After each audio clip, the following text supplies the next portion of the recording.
আরে মাতাল ভাই ফেমাস হয়েছেন বলে তা আপনার এই মাথাল দেখার লেগে এসছি, একটু উঠেন উঠেন। সাইকেলে কি আছে? সাইকেলে করছে সাইকেল ডিস্টার্ব হয়েছে। আচ্ছা, আপনার এই মাথাল কোথায় পেয়েছিলেন? মাথল না, এটা আমি মেলা রকম ডিজাইন করতে পারি। চুলে? হ্যাঁ, কত রকম করেন? মেলা রকম করি। একটাই পারি না, মোরগ কাট পারি না, সব আছে। পিস সাহেব বলো যে কোনো, আমি কার্টুন।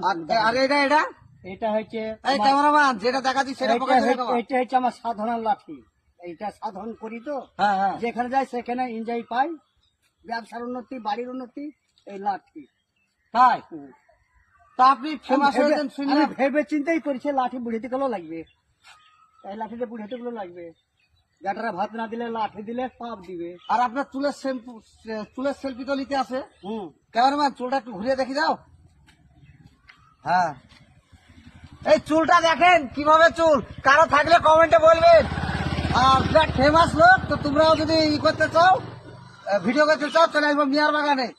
যে বলবা সে মাথায় চুলে ভাই বাড়ি কোনটা বলে দিবে। চুলে হ্যাঁ? মেলা খরচ হয়, ডেইলি দিই, কালি আচ্ছা, আপনার এই ভিডিও ভাইরাল হবে তো? হ্যাঁ তাতে আপনার বিশ্বাস হয় ভাইরাল হবে? হ্যাঁ, আপনি দেখেন মিয়ার বাগানে? হ্যাঁ, মেরবেন। মিয়ার বাগানে থাকে, হ্যাঁ। আসলে পাওয়া যাবে। হ্যাঁ, শুরু করো। তা আপনারা ভিডিও করলে আসবেন,